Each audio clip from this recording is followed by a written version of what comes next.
اللہ تعالیٰ نے سورہ حج میں کہا ہے، آیت نمبر 73 ہے، یا ایھا الناس، پہلے کہا ہے انسانوں، سب انسانوں سے بات کر رہا ہے اللہ، خالی مسلمانوں سے نہیں ہے، انسانوں، یا ایھا الناس ان الذین تدعون من دون اللہ لن یخلقوا ذبابا، یہ جو تم اللہ کے علاوہ چھوڑ کر کسی اور کو پکار رہے ہو، بتوں کی آیت ہے، لن یخلقوا ذبابا، یہ تو ایک مکھی بھی نہیں بنا سکتے۔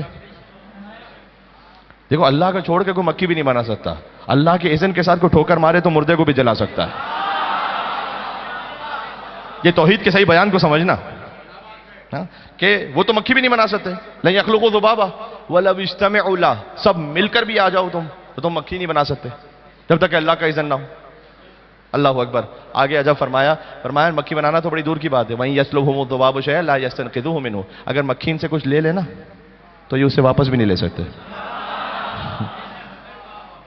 کیا انسانیت کو اس کی اوقات یاد دلائیے؟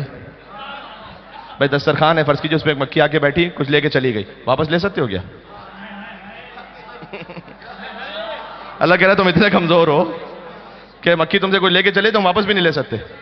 ضعف الطالب والمطلوب، طالب اور مطلوب دونوں ضعیف ہیں۔ مکھی واپس، ہارون رشید ایک جگہ دربار میں بیٹھا ہوا تھا، مکھی بار بار اس کی ناک پہ بیٹھ رہی تھی، کبھی ہوتا ہے کسی کے پیچھے پڑ جاتی ہے مکھی، تو اس نے بار بار ہاتھ مار کے کہا کہ یہ اللہ نے کیوں بنایا اس مکھی کو، نہ بناتا تو کیا فرق پڑتا۔ بہلول سامنے بیٹھے تھے، شاگرد امام موسیٰ کاظم علیہ السلام، ہو بہلول بیٹھے ہوئے تھے، فرمایا کہ اللہ نے اس مکھی کو اس لیے بنایا ہے کہ تجھ جیسے ظالم و جابر کو اس کی اوقات یاد دلائی جا سکے۔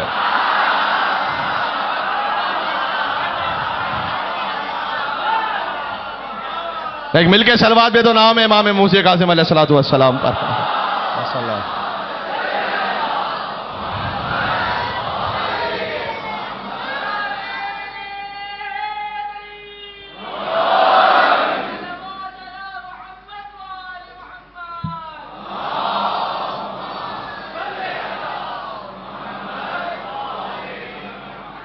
اور اللہ کا تو اصول ہی یہی ہے کہ وہ جب کسی بظاہر بڑے کو ذلیل کرتا ہے نا تو چھوٹے کے ہاتھوں کرتا ہے۔ ہاں وہ ابرہہ آیا ہے ہاتھی لے کر، الم تر کیف فعل ربک باصحاب الفیل الم یجعل کیدہم فی تضلیل وارسل علیہم طیرا ابابیل ترمیہم بحجارۃ من سجیل فجعلہم کعصف ماکول، ہم نے کھائے ہوئے بھوس کی طرح بنا دیا۔ تو کیا کتنے بڑے بڑے جانوروں کو بھیجا ہاتھی جیسے؟ نہ چھوٹے چھوٹے ابابیل، ان کی چھوٹی سی منقار، اس میں چھوٹا سا کنکر۔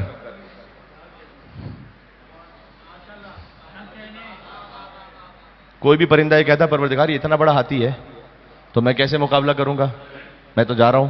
کہا نہ، کیونکہ اللہ کا بھیجا ہوا ہے نا، میدان چھوڑ کے بھاگے گا نہیں جب تک کہ کام پورا نہ ہو جائے۔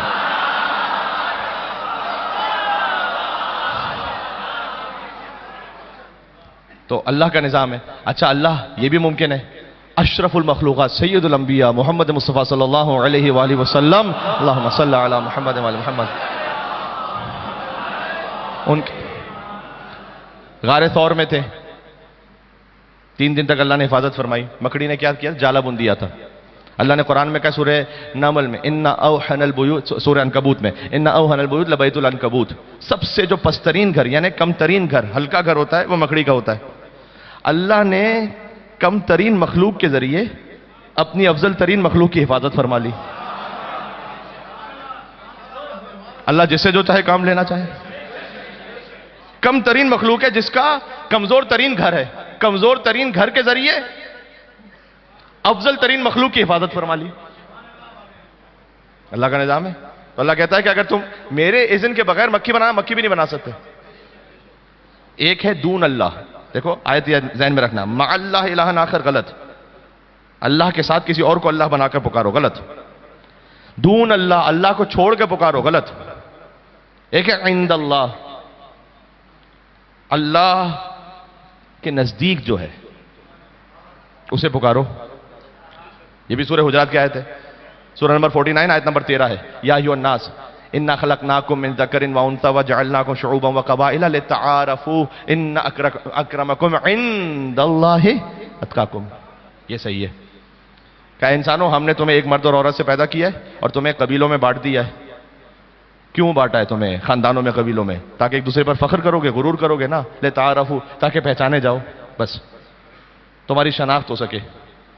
کسی پنجابی کو کسی سندھی پر، کسی سندھی کو کسی مہاجر پر، کسی مہاجر کو کسی کھوجے پر، کسی کھوجے کو کسی میمن پر کوئی فوقیت حاصل نہیں ہے. ان اکرمکم عند اللہ اتقاکم، کسی کو کسی پر کوئی فضیلت نہیں ہے. عند اللہ، باعزت وہ ہے جو زیادہ تقوی والا ہے. اللہ نے قرآن میں کہا ہے ان اکرمکم عند اللہ اتقاکم، یعنی اس کا مطلب ہے کہ امام المتقین کی عزت تو سب سے زیادہ ہے نا. جب سب سے زیادہ باعزت کے سامنے آؤ گے نا مقابلے پر، تو اتنے ہی بڑے ذلیل ہو کے جاؤ گے.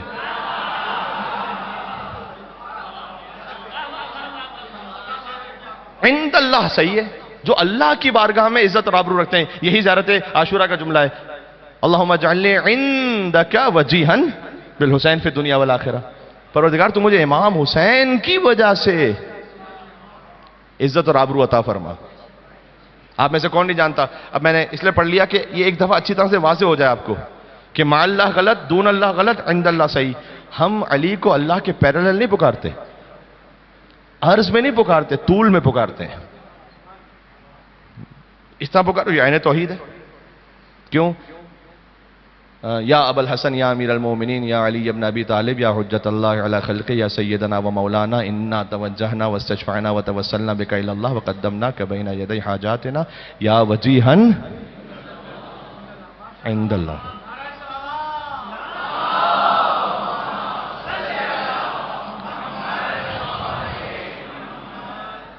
پھر جب عند اللہ والے سے پکارو گے، جناب احمد جاوید صاحب ہیں جنہوں نے بڑا خوبصورت لکھا ہے، انہوں نے لکھا کہ یہاں کراچی میں ایک طرحی مشاعرہ ہو رہا تھا، تو بڑے بزرگ اہل سنت شاعر ہیں، تصوف سے ان کا تعلق بھی ہے، ساری باتوں سے ہم ان کے ایگری بھی نہیں کرتے، لیکن بہرحال انہوں نے مولا علیہ السلام کی شان میں کہا تھا، اور یوٹیوب پہ موجود ہے آج تک یہ، کہ اس وسعت الطاف کو پہنچے گا بھلا کون.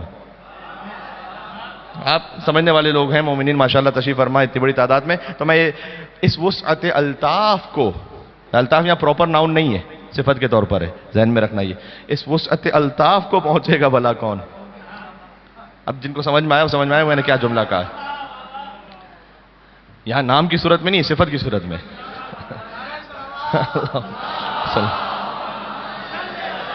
کراچی میں وضاحت کرنی پڑتی. اس وسعت الطاف کو پہنچے گا بھلا کون، سائل نے کبھی درس علی کے نہ سنا،